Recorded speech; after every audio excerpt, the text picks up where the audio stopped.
is Reverend Don Lewis coming to you from beautiful Chicago. And today our question comes to us from In the Eyes of Woman.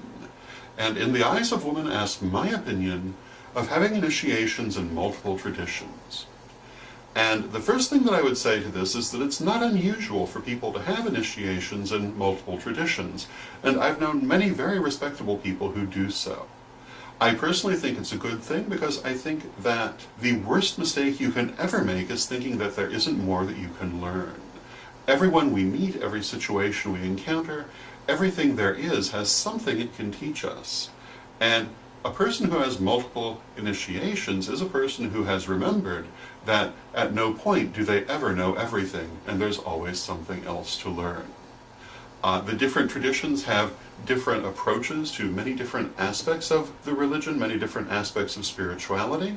Some of them are drastically different, and all of them really are worth hearing and worth learning. So I certainly think it's a good thing. I also must point out that people don't always even have a choice about this.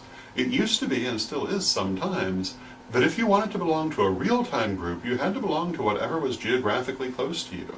And if you happened to move, the next group that you found might come from a very different tradition, and you would have no choice but to pursue an initiation with that different tradition because the one you'd already studied in was not in the area.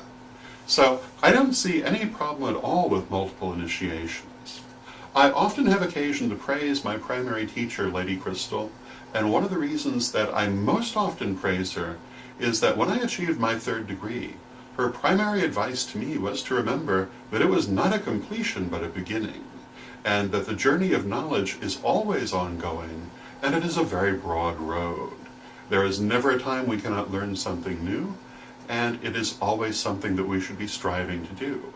We who call ourselves witches are all about knowledge, and we should embrace knowledge and continue to pursue it throughout all of our lives.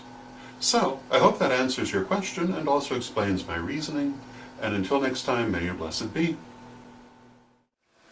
Hello, this is Reverend Don Lewis coming to you from beautiful Chicago. And you can listen to me, the Pagan Pundit, every Thursday night on paganstonight.com at 9 p.m. Central, 10 p.m.